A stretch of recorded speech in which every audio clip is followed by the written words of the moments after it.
Kam nderin dhe kënaqësinë e veçantë t'ju uroj mirëseardhje në këtë ngjarje të rëndësishme diplomatike të nivelit të lartë me temën Diplomacia për të drejtat e njeriut, çka sot e çka nesër. Sot jemi mbledhur këtu për të folur jo vetëm për diplomacinë si mjet politik, por për diplomacinë si zë të dinjitetit njerëzor. Jemi këtu për të folur për të drejtat e njeriut, jo si koncepte teorike, por si realitet i përditshëm i mira familjeve në Kosovë që ende përballen me përjashtim, diskriminim dhe mungesë të barazisë. Sot, diplomacia për të drejtat e njeriut nuk është më vetëm pjesë e deklaratave zyrtare apo marrëveshjeve ndërkombëtare. Ajo është mekanizëm mbrojtës për më të pambrojturit, për gratë e dhunuara, për fëmijët pa përkujdesje prindrore, për personat me aftësi të kufizuara, për komunitetet jo shumicë, për të rinjt pa perspektivë dhe për shumë kategori të tjera të marginalizuara në shoqërinë tonë. Në Kosovë kemi bërë hapa përpara, kemi ligje, kemi strategji, kemi programe që në letër duken të avancuara, por realiteti na thot se zbatimi mbetet sfida jonë më e madhe. Diplomacia sot duhet të jetë aktive, e pranishme në terren, e ndjeshme ndaj dhimbjes sociale dhe e guximshme për të kërkuar llogari. E këtë mund ta bëjmë vetëm duke përfshirë të gjitha kategoritë brenda saj. Republika e Kosovës është ndërtuar mbi sakrificën për liri dhe dinjitet. Prandaj është përgjegjësia jona morale dhe shtetërore që të mos lejojmë që asnjë qytetar të mbetet në hije. Dy figura të kësaj sakrifice të gjallë janë sonte me ne, heroina Vasfije Krasniqi Goodman dhe heroi Ramadani Shori, të cilët janë dëshmia e gjallë e një rruge të rëndë që ka përjetuar Kosova për liri.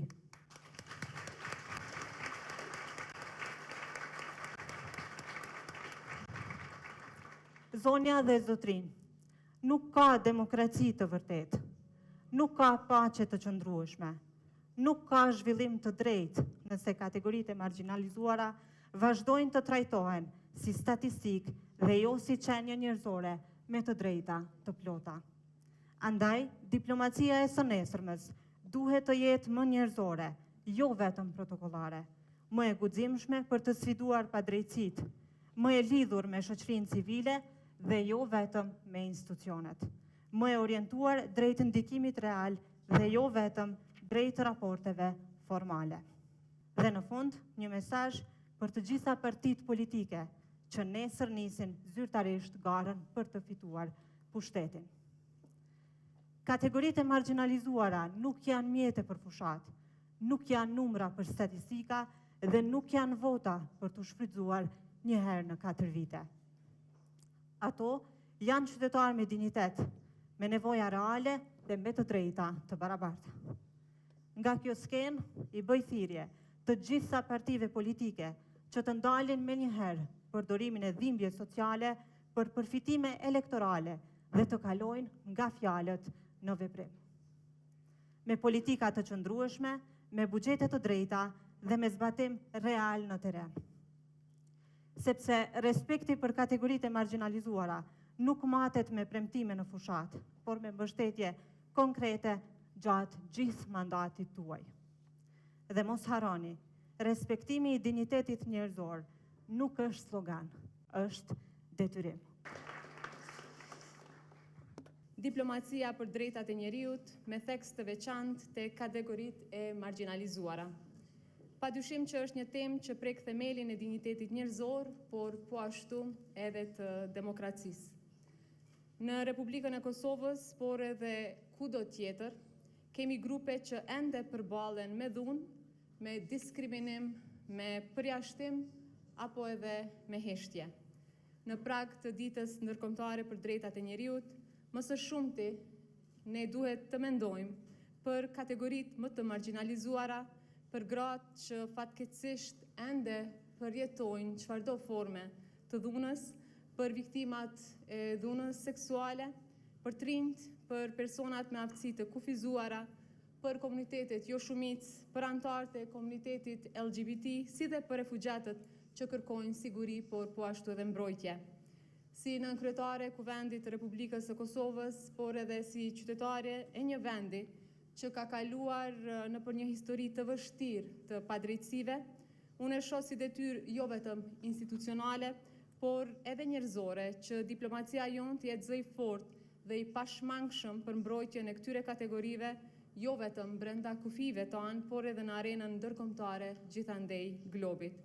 Ne gjithë e dim që në këtë drejtim diplomacia globale ka avancuar ndjeshëm në ngritjen e standardeve ndërkombëtare për drejtat e njeriut. Këtu sidomos e kam fjalën për konventat që ndërlidhen me eliminimin e çfarëdo forme të diskriminimit, të cilat janë të përfshira edhe në Kushtetutën e Republikës Kosovës, por edhe për mbrojtjen e kategorive të cenueshme dhe instrumente tjera, platforma, por po ashtu edhe politika. Si shtet, Republika e Kosovës është po ashtu pjesë e përpjekjeve të vazhdueshme. Diplomacia jonë ka marrë pjesë në forume ndërkombëtare, ka ngritur çështje të viktimave të dhunës seksuale gjatë luftës. Këtu e kemi edhe Danin, e kemi edhe Vasfiën, e kemi edhe Feridën që ndihmon jashtëzakonisht shumë në këtë drejtim. Por po ashtu ka bashkëpunuar në kuadër të mekanizmave të OKB-s, ka avancuar në politika për komunitetet jo shumicë dhe ka punuar për ndërtuar imazhin e një shoqërie që synon barazi dhe drejtësi pa asnjë kompromis. Pavarësisht veprimeve që janë të marrë, ne e dim që ka ende shumë hapësirë për angazhim, sidomos kur bëhet fjalë për zërat e atyre që shpesh i ka heshtur stigma, paragjykimi apo padrejtësia historike. Ne besojmë fuqishëm se diplomacia nuk është vetëm mjet për njohje ndërkombëtare apo integrim. Diplomacia është instrument moral, por po ashtu edhe politik. Ajo është mënyra se si një shtet flet për vlerat që e udhëheqin atë. Pikërisht për këtë arsye ne duhet vendosim të drejtat e njeriut si shtyllë të politikës sonë të jashtme, ashtu që diplomatët tonë, kudo që i kemi, antarët e misioneve tona diplomatike, të kenë mandate të qarta për mbrojtjen e grave të dënuara gjatë luftës, viktimat në përgjithësi të luftës, komuniteteve jo shumicë dhe çdo grupi të marginalizuar. Kur jemi te komunitetet jo shumicë, ne jemi të bindur që Republika e Kosovës është shembull që duhet ta ndjekin se si trajtohen komunitetet jo shumicë në Republikën e Kosovës. Ne në vazhdimsi po angazhohemi në krijimin e urave të forta bashkëpunimi me organizata ndërkombëtare me qëllim të marrjes së ekspertizës dhe mbështetjes për kategoritë që kanë më së shumti nevojë për zë vendor, por edhe ndërkombëtar. Si nënkryetare e Kuvendit, e shoh me rëndësi që delegacionet e Kuvendit të jenë zëri i viktimave të dhunës seksuale në luftë, të komuniteteve të marginalizuara, por edhe kategorive të tjera. Diplomacia parlamentare mund të bëjë presion moral, por po ashtu edhe politik, aty ku diplomacia ekzekutive mund të ketë kufizime për arsye politike. Një shtet mohatet edhe me mënyrën se si i trajton më të pambrojturit e tij, dhe një diplomaci e fortë për drejtat e njeriut nuk është vetëm çështje reputacioni ndërkombëtar, por edhe çështje e identitetit. Faleminderit shumë Elvana edhe një herë për gjithë këtë organizim, për shumë miq të Republikës së Kosovës që i kemi sot në mesin ton. Unë edhe si nënkryetare apo në çfarëdo pozicioni tjetër në të ardhmen do të angazhohem për fuqizimin e bashkëpunimit edhe me juve, por edhe me secilin institucion tjetër dhe organizatë të shoqërisë civile, sepse Elvana e tha, vetëm kur jemi bashkë, Republika e Kosovës mund të jetë vend që do të merret shembull për gjithçka. Faleminderit.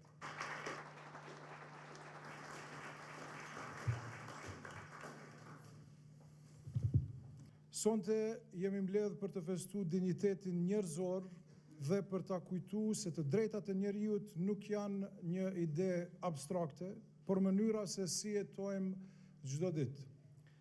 Prishtina ka një histori të veçantë me lirinë dhe me të drejtat e njeriut. Një histori e cila është shkruar në rrugët e saj dhe në zemrat e njerëzve që nuk janë dorëzuar kurrë. Prandaj në këtë ditë ndërkombëtare të drejtave të njeriut, në kuadër të urat e shpresës, dua të ndaj me ju punën dhe vizionin për një qytet ku askush nuk mbetet pas. Në këto 4 vjet kemi punuar që të drejtat e njeriut të hyjnë në çdo derë të qytetit dhe kjo sot po ndihet realisht në jetën e njerëzve këtu në kryeqytet. Çdo grua e çdo fëmijë që ka kalu dhunë e di se Prishtina i mban krahët e hapur dhe i ofron mbështetje konkrete. Për nërat e reja dhe foshnjët në kushte të vështira, ekipet tona shkojnë në shtëpi për kontroll, këshillim e po ashtu edhe për siguri, sepse ky është investim në të ardhmen tonë, jo vetëm për këto familje, po për të gjithë vendin tonë. Dhe për familjet në nevojë, dinjiteti fillon me gjërat bazike. Askush të mos e kaloj dimrin pa ngrohje, asnjë tryez të mos mbetet bosh. Një qytet gjithëpërfshirës matet me atë se si kujdeset për ata që shpesh nuk dëgjohen. Prandaj, kemi bërë që qasja të jetë reale, qendrat për të shurdhërit dhe të verbrit funksionojnë plotësisht, njerëzit me shkop të bardhë lëvizin pa pengesa në institucionet e kryeqytetit, ndërsa në qendrën rehabilituese për sindrom Down dhe autizëm, fëmijë e të rritur marrin terapi çdo ditë. Ne kemi forcuar edhe partneritetin me shoqërinë civile, strehimore, këshillimore dhe aktivizëm qytetar, sepse dinjiteti mbrohet më mirë kur, ashtu siç e tha edhe ambasadorja, të gjithë punojmë bashkë. E ardhmja të drejtave të njerëzit ndërtohet në shkollë. Prandaj e kemi nisë edhe mësimin tërditor. Fëmijët tanë sot ushqen shëndetshëm, zhvillojnë talentet e tyre dhe marrin mundësi të barabarta, ndërsa prindërit marrin mbështetje reale si rezultat. Po ashtu siguria në qytet nuk është luks të cilin u ofrojmë qytetarëve, është e drejtë e tyre e secilit qytetar, pa marrë parasysh. Ndriçimi i lagjeve ka rritur qetësinë në rrugë, veçanërisht për vajzat dhe gratë që ecin mbrëmjeve, dhe as të moshuarit nuk i kemi lënë pas, shtëpia të moshuarve tashmë është renovuar, qendrat ditore u japin shoqëri e jetë të gjallë qindra pleqve, sepse plakja duhet të jetë dinjitet e jo izolim. Por sonte dua të jem shumë i qartë, ky rrugtim ecën përpara vetëm nëse ja zgjatim njëri tjetrit dorën. Të drejtat e njerëzit janë universale dhe sfidat për t'i mbrojtur ato kërkojnë bashkëveprim kombëtar e ndërkombëtar mes institucioneve, shoqërisë civile dhe qytetarëve. Diplomacia për të drejtat e njerëzit është urë mes kombeve e kulturave dhe ne nga Prishtina jemi gati të ndajmë përvojat tona dhe të mësojmë nga më të mirët. Prandaj, le të bashkohemi për gratë që vuajnë dhunë në familje, për të mbijetuarit e dhunës seksuale të luftës që ende kërkojnë drejtësi, për personat me aftësi të kufizuara, për komunitetet jo shumicë, për personat LGBTI, për refugjatët që trokasin në dyert tona, ata nuk janë të tjerë, ata jemi ne. Dhe të drejtat e tyre janë përgjegjësia e jonë e përbashkët. Zonja dhe zotrinj, Prishtina është kryeqytet evropian sepse përqafon vlera evropiane dhe universale. Ne jemi demokraci e re, por po dëshmojmë se ndryshimi pozitiv është i mundshëm edhe i shpejt, kur ka vullnet dhe kur ka vizion. Në mbyllje, dua t'ju lë me vizionin ton të thjesht e të madh. Një Prishtinë që ndërton urat e shpresës mes njerëzve, urat që lidhin institucione qytetar, Kosovën me botën dhe zemrat tona pavarësisht dallimeve. Le t'i ndërtojmë së bashku këto ura çdo ditë. Ju falemnderit të gjithëve dhe urime dita ndërkombëtare e të drejtave të njerëzit. Falemnderit.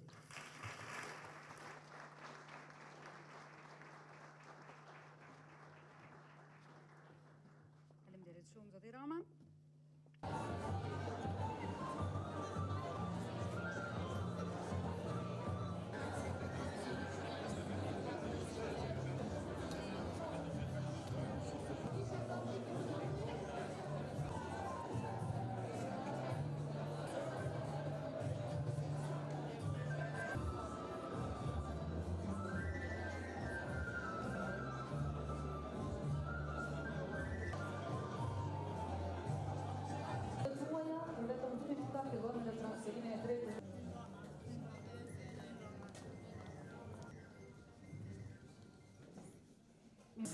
Mirë se vini në këtë ngjarje të drejtat e kategorisë të marginalizuara, përfshirë gratë të numëruara në partitë politike për të qenë pjesë e këtij diskutimi. Policia në grupet e kësaj Quintit tani po përgatitet edhe terreni, ndoshta kemi edhe më të qetë. Ju interesojnë? Ftoj përfaqësuesin nga Shtetet e Bashkuara të Amerikës.